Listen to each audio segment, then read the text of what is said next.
네, 오늘 제목은 선택은 자유다. 지혜와 어리석음을. 그러니까 지혜를 선택할 것인지 어리석음을 선택할 것인지 자유입니다. 그 자유에는 분명히 책임이 따른다는 사실을 꼭 명심을 하셔야 합니다.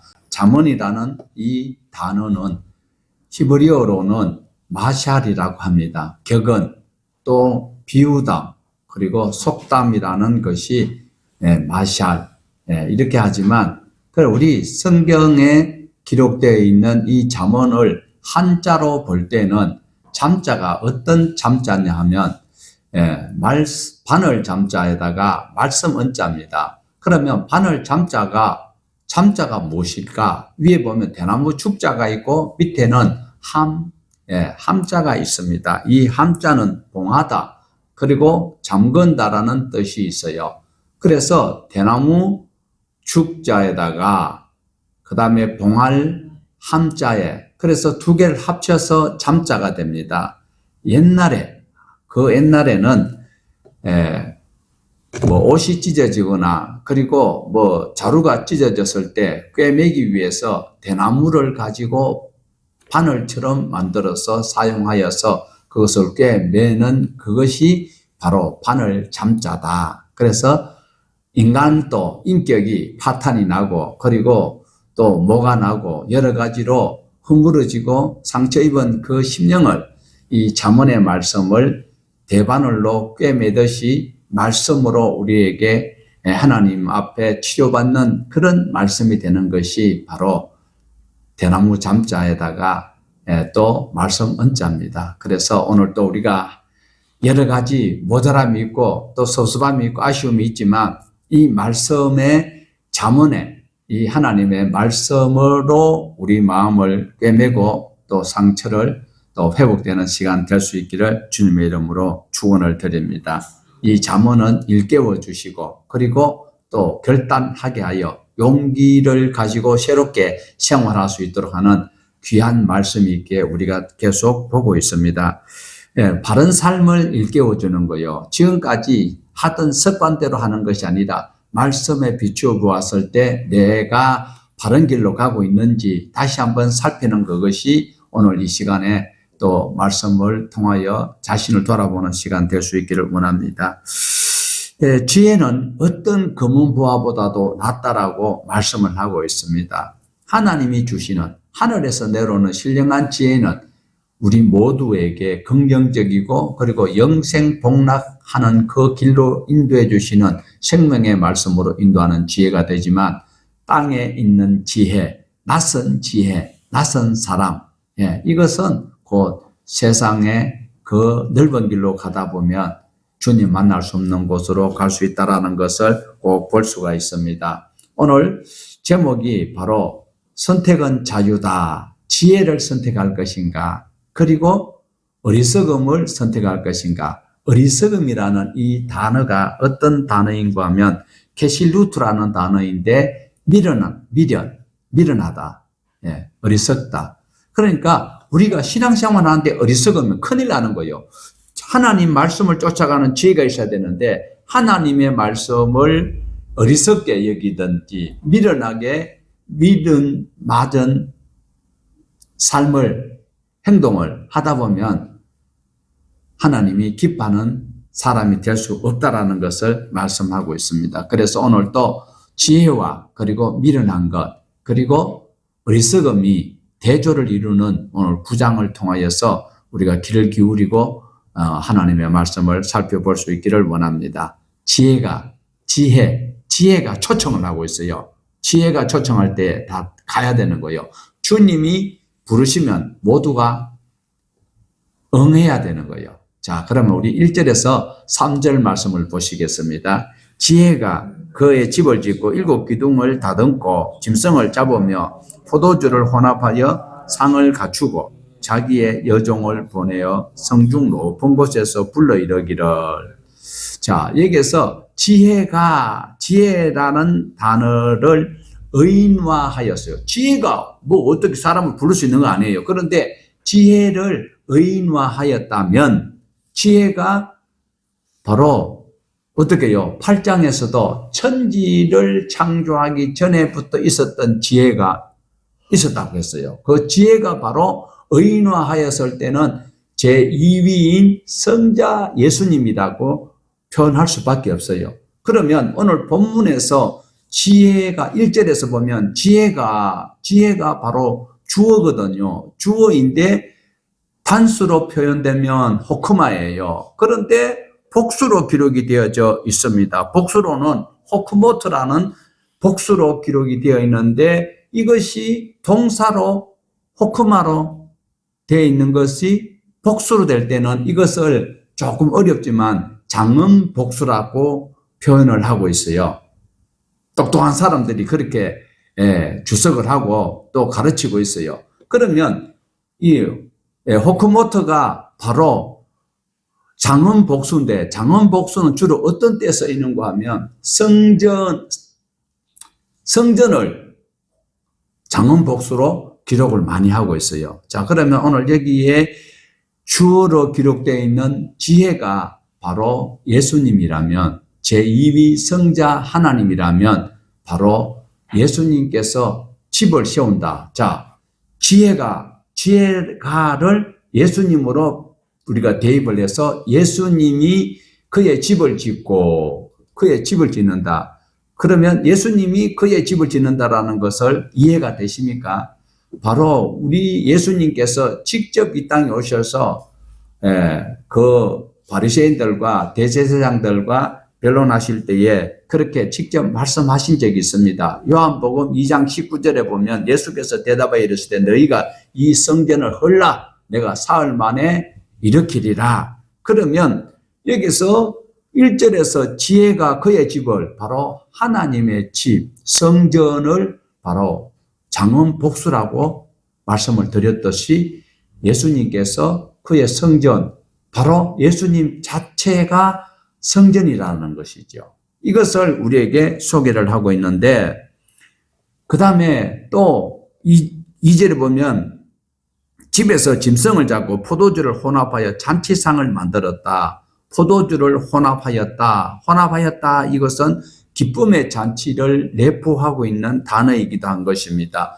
그래서 성경에 보면 포도주를 기쁨의 잔치에 표현할 때가 있었어요. 물론 요한복음 2장의 가나 혼인 자체에도 포도주가 나오고 있어요. 그런데 시편에 보면 시편 4편 7절에 보면 우리 같이 보실까요? 주께서 내 마음에 두신 기쁨은 그들의 곡식과 새 포도주가 풍성할 때보다 더하니이다.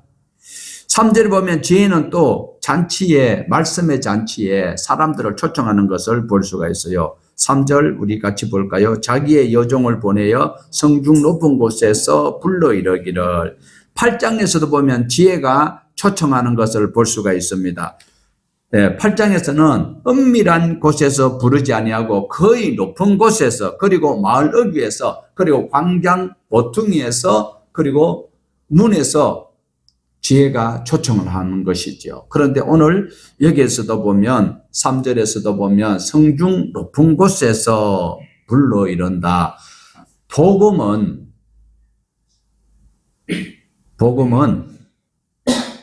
공개적으로 부릅니다. 모두 알아듣게 부르는 거예요. 은밀하게 성경 공부하자면 이 수상한 거예요. 하나님의 말씀은 모두가 다 들어야 되는 진리의 말씀이기 때문에 공개적으로 누구나 오라라고 초청을 하는 것을 볼 수가 있습니다. 여기서 사람을 자기 여종을 보내어 성중 높은 곳에서 불러 이르기를, 불러 이른다라는 불러는 우리가 예레미야 33장 3절에 보면 너는 내게 부르짖으라. 부르짖으라는 그 단어가 맨 여기서도 불러라는 단어와 같아요. 너는 내게 부르짖으라. 부르짖으라는 짜크예요. 짜크는 소리를 질러서 호함을 지르면서 지르는 소리고, 여기서는 카라라는 것은 불러 초청하는 그런 의미가 더 있는 것입니다. 그래서 예레미야 33장 3절을 막 부르짖으라 하니까 어떻게 해요? 우리 한국교회 단골 메뉴가 뭐예요? 전매 특허가 주여 삼창이잖아. 주님 쥐 먹었는 것도 아닌데 주여 막. 주님은 예레미야 33장에 부르짖으라는 소리가 그냥 불러라는 거예요. 주님을 초청하라는 거예요. 여기서도 높은 곳에서 어떻게 해요? 불러서 이렇게 부르다는 소리는 선포하다, 그리고 초청하다, 소환하다, 읽다라는 소리가 있다라는 것을 우리가 여기서 다시 한번 더 확인을 해 보아야 합니다. 그만큼 지혜는 사람들에게 간절하게 초청을 하고 있어요. 부르고 있어요. 지옥 가면 안 되기 때문에, 자포자기하면 안 되고 자기 마음대로 살면 안 되기 때문에 하나님의 말씀을 들으라. 하늘에서 내려오는 신령한 지혜가 여러분을 초청하여 이 자리에 앉아 있는 줄로 믿습니다. 우리 4절에서 9절 말씀 보실까요? 어리석은 자는 이리로 돌이키라. 또 지혜 없는 자들에게 너는 와서 내 식물을 먹으며 내 혼합한 포도주를 마시고 어리석음을 버리고 생명을 얻으라. 명철의 길을 행하라 하느니라.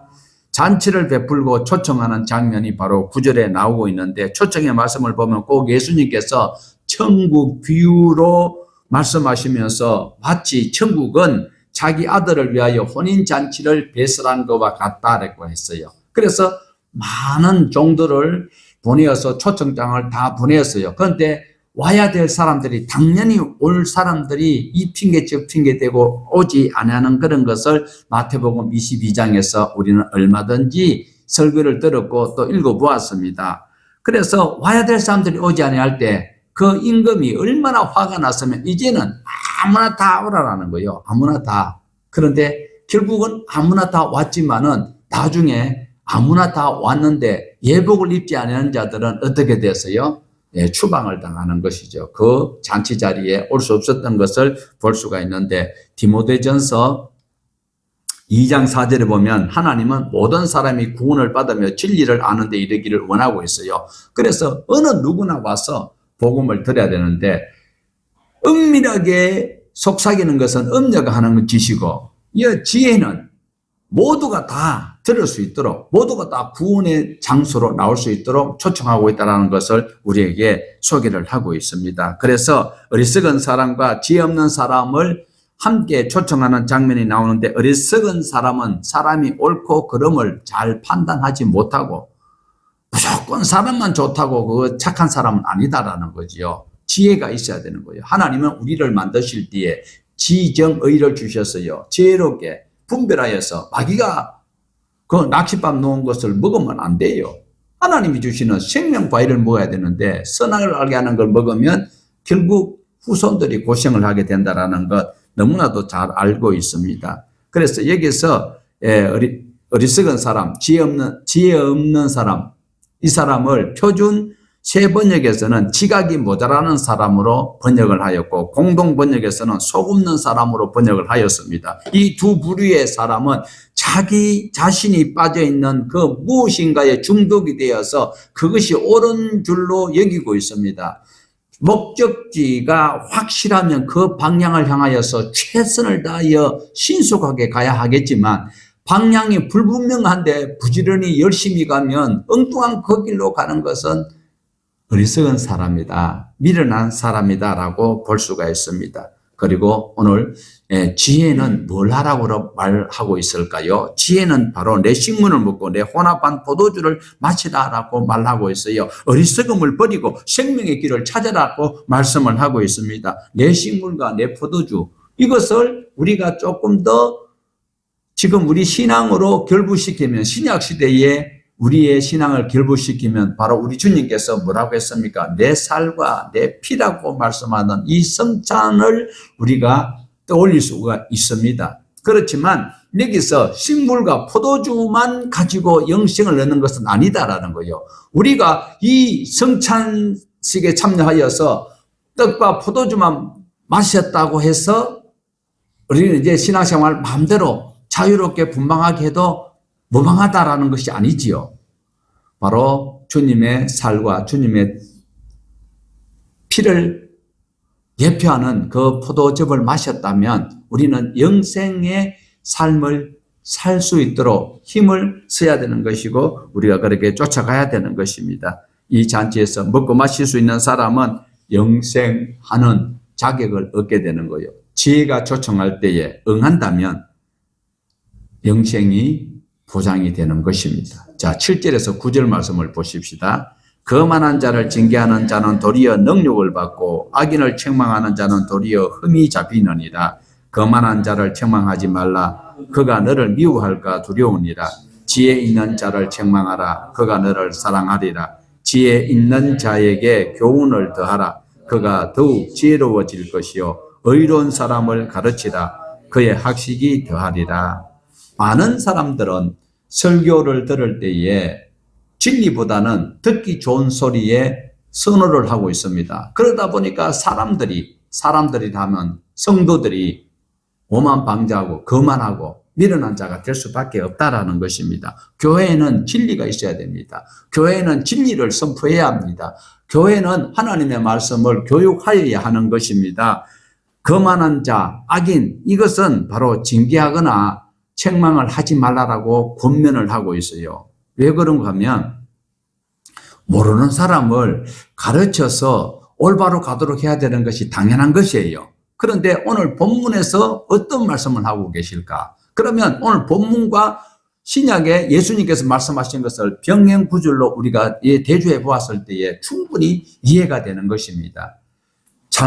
악한 사람에게 당신 악하다 이라면 그 사람이 뉘우치고 참 참여하고 돌이키면 얼마나 다행일까요? 그렇게 하지 않는다는 거예요. 책망하는 자를 어떻게 해요? 미워한다라는 거예요. 그래서 여기에서 책망하는 자들은 바로 7절에서 9절에 보면 악한 사람을 가르치려고 하는 그 사람 또한 미련한 사람 중에 한 사람 같이 취급될 수 있다라고 말씀을 하고 있어요. 7절에서 말하는 거만한 자, 또 교정이 불가능한 자를 거만한 자라고 말하고 있어요.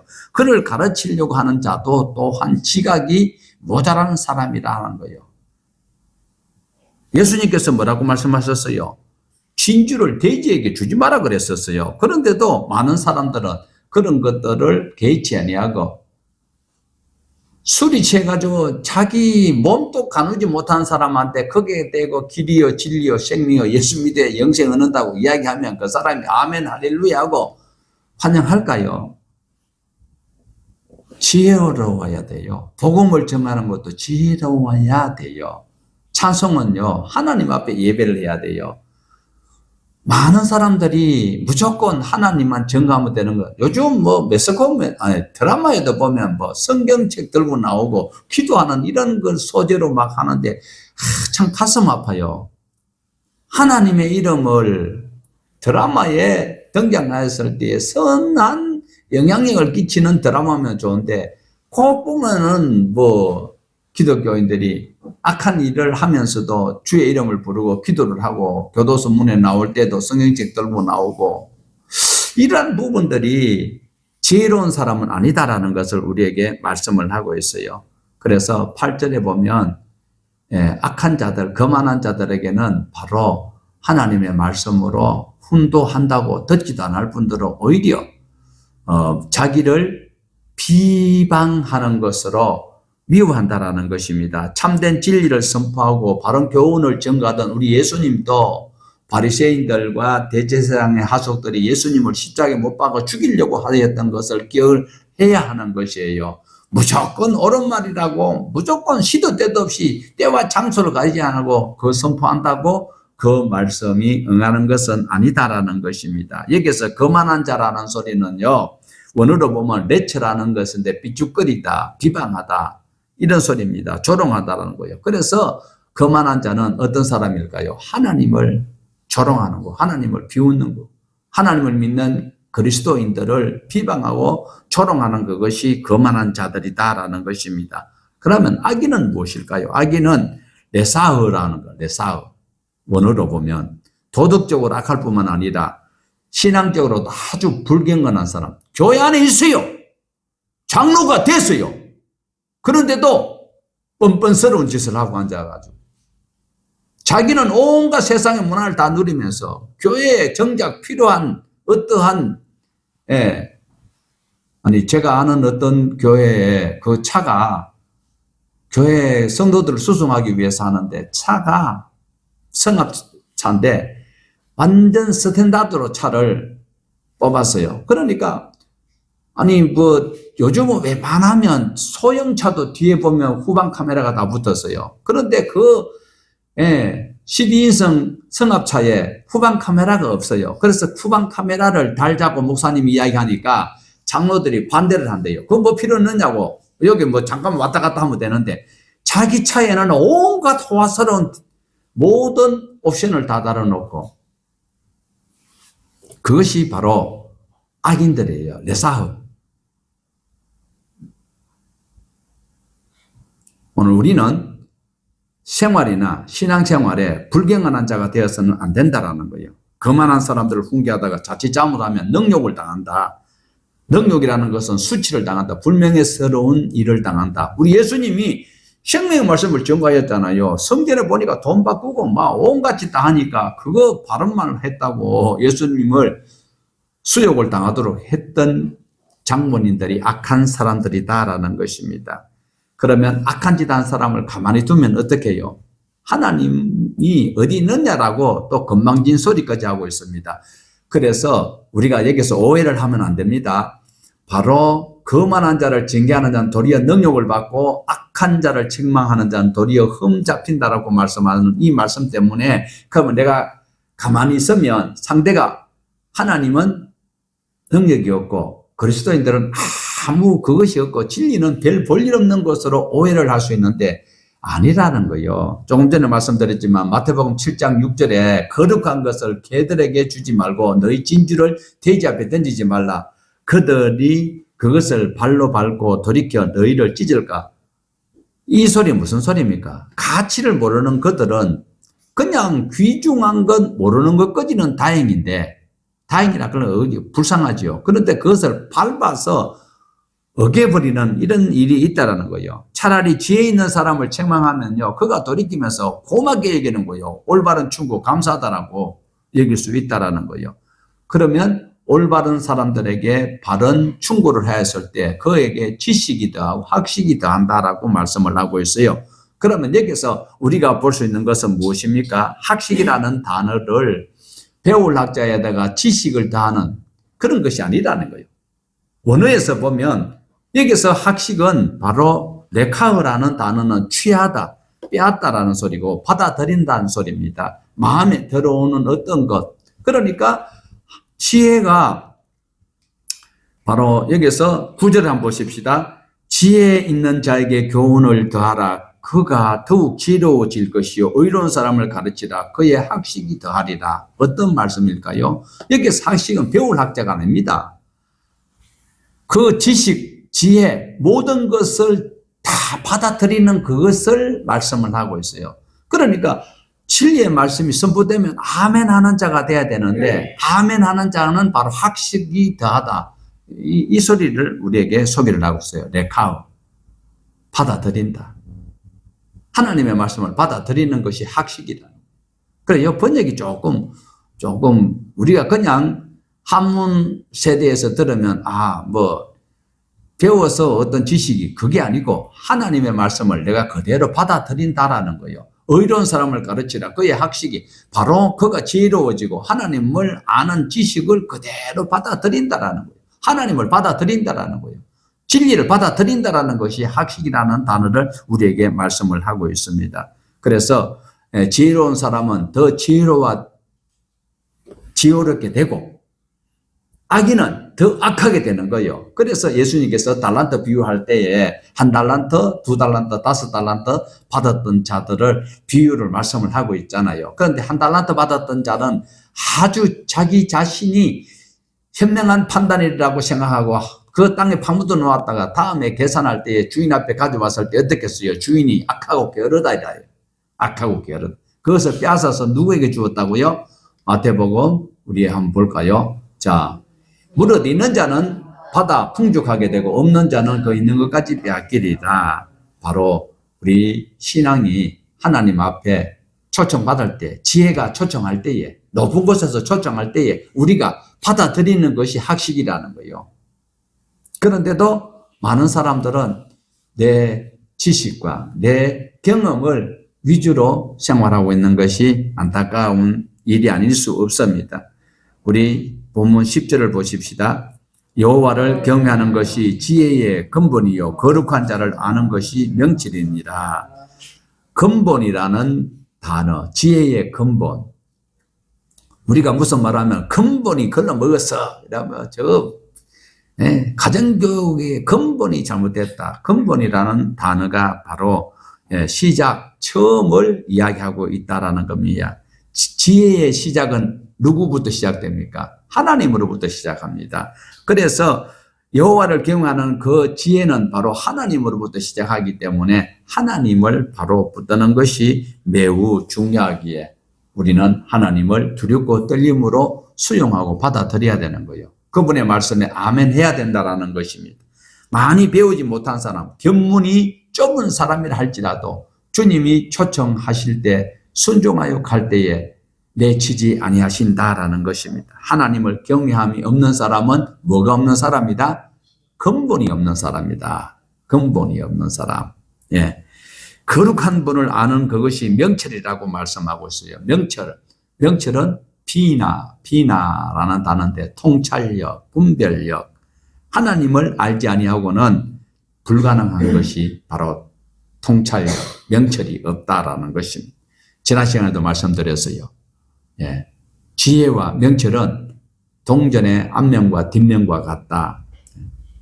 지혜는 머리로만 아는 것이 아니라 아름다운 삶으로 증명을 해 보여야 하는 것입니다. 삶으로 고치는 그 삶이 교정되는 삶이 그 사람이 바로 지혜로운 사람이요 명철한 사람이다라는 것입니다. 교회는 뭘 해야 될까요? 교회는 진리를 가르쳐야 됩니다. 살아가는 하나님의 백성으로서 살아가는 법을 가르쳐야 되고 교훈해야 되는 것입니다. 그렇다면 가정은요.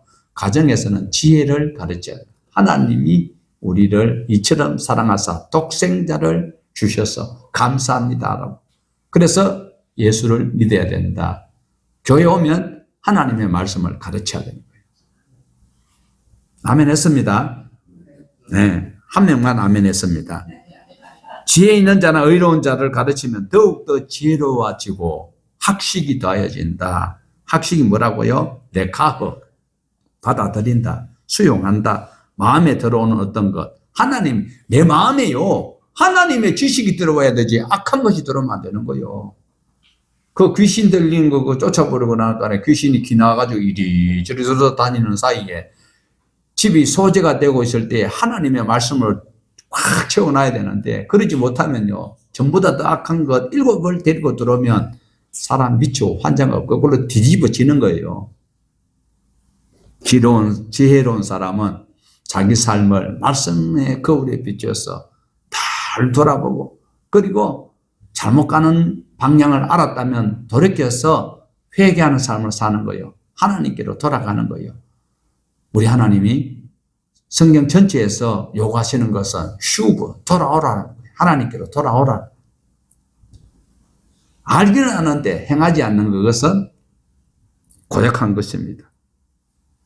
회개하여서 변화되면 여호와를 알고 하나님을 경외하게 되는 것입니다. 여호와를 경외하는 그것이 무엇이라고요? 명철이요. 여호와의 근본을 아는 거예요. 여호와를 아는 근본이 보장된다라는 거예요. 여호와를 경외하는 것이 지혜의 근본이다. 거룩한 자를 아는 것이 무엇이다? 명철이다.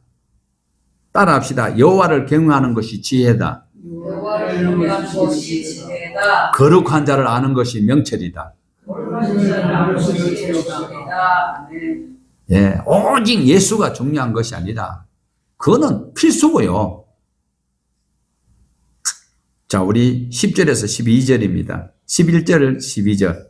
나 지혜로 말미암아 내 날이 많아질 것이요 내 생명의 해가 내게 더하리라. 내가 만일 지혜로우면 그 지혜가 내게 유익할 것이나 내가 만일 거만하면 너 홀로 해를 당하리라. 지혜가 성자 하나님이라면 그분으로 말미암아 우리 날이 많아지고 생명의 해가 더하여질 것은 당연한 것입니다.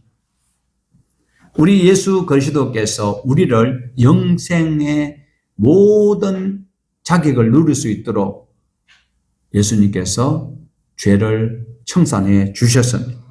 반면에 지혜자이신 성자 예수님을 거부하면 어떻게 될까요? 거만한 사람은 스스로 지혜가 있다 할지라도 그 지혜는 땅의 지혜예요. 낯선 여자예요. 낯선 여자는 부인이다라는 거예요. 남의 아내다라는 거예요. 하나님의 지혜를 우리는 영접해야 할 것입니다. 자, 13절에서 우리 18절까지 이제 좀 길지만 보시겠습니다. 미련한 여인이 떠들며 어리석어서 아무것도 알지 못하고 자기 집 문에 앉으며 높은 곳에 있는 자기의 길을 바로 가는 행인들을 불러 이르되 어리석은 자는 이리로 돌이키라. 또 지혜 없는 자에게 이르기를 도둑질한 물이 달고 몰래 먹는 떡이 맛이 있다는도다. 오직 그 어리석은 자는 죽은 자들이 거기에 있는 것과 그의 객이 쏠 깊은 곳에 있는 것을 알지 못하느니라. 자, 여기에 다시 미련한 자가 나오고 있습니다. 미련하다라는 것이 어리석다라는 말, 동일한 말입니다. 예. 캐실루트라는 것이 어리석음입니다. 그런데 미련하다. 이 소리에 다 같이 나오고 있어요. 자, 여기서부터 이제 부정적인 가정이 등장하고 있어요. 가정에서 여인의 역할이 매우 중요합니다. 미련한 여인은 하나님을 경외하지 않는 여인입니다. 8장 2절과 9장 3절에서 지혜도 높은 곳에서 사람을 초청하여 영생의 길로 이르도록 하지만 이 미련한 자, 어리석은 자, 이 음녀는 어떻게 할까요? 바로 높은 곳에서 고대사회에서 높은 곳은 바로 신전이 있는 곳입니다. 그곳에서 신전에서는 옳고 그름을 판단하는 이런 재판장이기도 한 것입니다. 미련한 여인이 속이 비어 있으면서 떠들고 앉았어요. 하는 소리가 어떻게 해요? 몰래 먹는 떡이 맛이 있대요. 몰래 먹으면 죄예요. 고급 레스토랑에 가가지고 모든 사람들이 보는 데서 부러워하는 그런 식사를 하는 그것이 얼마나 폼나요. 몰래 먹으면 죄예요. 예, 우리 17절 다시 한 번 더 보십시다. 도둑질한 물이 달고 몰래 먹는 떡이 맛이 있다 하는도다. 택도 없는 소리하고 앉았어요. 이 어리석은 자지요. 미련한 여인들은 도둑질한 물이 달고 몰래 먹는 떡이 맛이 있다고 말합니다. 자, 사랑하는 여러분, 지혜자는요, 자신이 준비한 것을 내놓지만 미련한 자는, 악한 자는요, 훔친 것을 내놓아요. 훔친 것, 내가, 장로님이 만약에 어디 가서 이제 뭐 좋은 거 있다고 이제 훔쳐가 와서 이거, 예? 목사한테 자기 딸한테 이제 선물한다고 그거 받으면 장로가 잡혀가지고 동부경찰서에서 조사받다가 그거 훔쳤는 거 어떻게 했어? 그러면, 아, 목사한테 선물했다. 그럼 목사도 작물로, 아이고, 장로하고 목사하고 수갑차고 그래. 그거가 또 TV 막 기자들은 그런 거 엄청 좋아하거든. 조심하셔야 합니다. 악인은 도둑질한 것을 내놓는 거예요. 자기 거 가지고 지금 국회의원 선거한 거 보세요. 정말 짜증 안 나요, 여러분? 미국도 그래요. 똑같아. 세상에는 그 마귀는요, 미국 마귀나 한국 마귀나 조선 마귀나 일본 마귀나 똑같아. 자기 것도 아닌 거 가지고 막 쉥쉥 내고 막 모든 뭐 얼마씩 주겠다는 자기 돈 다 뭐 10원이라도 내놓고 하면 어떡해요? 얼마나 좋을까? 지혜자는 자신이 장만한 것을 가지고 적지만 베푸는 거예요. 적은 것 가지고 하나님 앞에 올려드렸을 때에 그것이 오병이어 떡 5개 물고기 2마리밖에 없지만 그것이 5,000명이 먹고 12광주리를 남기는데 악한 것들은 어때? 가룟유다는 그거 팔아가지고 가난한 자들에게 나눠주면 300데나리온이나 되는 걸 갖다가 향유 옥합을 깨가 그 예수 물에 새 부붓고 난리냐고. 요한은 그가 도둑놈이라 그랬어요. 어리석은 사람은 바로 간음한 사람은 나쁜 짓 하는 사람들은 근데 우리나라 정치인들 보면요. 재판 받아가지고 결정이 나는데도 그걸 또 인정을 안 해요. 그런 자들은 어리석은 사람이다. 어리석은 사람은 천국에 못 들어가요. 미련한 사람 천국 못 들어가요. 왜? 하나님을 거부하고 예수 그리스도를 거부하고 성령님께서 감동 감아 주시는데도 고집을 부리는 그들은 바로 어떻게 해요? 자기가 훔쳐놓은 것을 내놓고 앉아있어요. 몰래 먹는 떡이 달달하고 맛이 있대요. 도둑질하고 가늠한 자들은 어디 가는 걸 몰라요? 선택을 바로 해야 되는 거예요. 지혜를 선택할 것인가, 어리석음을 선택할 것인가. 참 지혜, 참 신은 정직과 공평과 정직한 삶을 살라라고 설득하고 있습니다. 문제는 무엇이 진리인지, 무엇이 우리를 올바르게 하는지 방향을 알 수 없는 시대에 저와 여러분은 참 길이요 진리인 예수 그리스도를 향하여 갔어야만 하는 것입니다. 갈수록 음료의 속삭임이 달콤하게 느껴지고 수고 덜 하고 그리고 최대의 수익을 얻을 수 있는 것처럼 지옥이요 그렇게 안 무서운 것처럼 여기고 있어요. 죄를 짓는 자들이요 깜방에 가는 걸 안 갈 줄 알고 있어요. 완벽하게 요번에 완전 범죄를 하는 것이라고 착각하고 있는 것이 이 미련한 자, 음녀, 낯선 여인이 주는 지혜다라는 걸 기억을 하여야 해요. 이 자리에 있는 여러분은 이 유혹을 물리칠 수 있기를 부탁을 드립니다. 여호와를 경외함으로 지혜를 얻으려 하지 않는 다른 사람들과 동행하지도 마시기를 바랍니다. 많은 사람들은 세상에서 자기 이름을 내고 그리고 유명세를 타기를 원하고 있습니다. 적은 투자로 많은 이익을 창출하는 그런 달콤한 유혹을 우리에게 할 때에 우리는 이런 것을 배척할 수 있어야 합니다. 마지막 때를 달려가고 있는 이 때에 신약 성경이 아닌 잠언의 구약에서도 우리에게 지혜와 미련한 것을 대조하여서 선택을 하라라고 말씀을 하고 있어요. 오늘 저와 여러분은 바로 지혜를 선택할 수 있고 어느 것을 선택하든지 책임은 자기가 져야 하는 것입니다. 여호와를 경외함으로 영생의 복락을 누리는 주인공 되기를 주님의 이름으로 축원을 드립니다.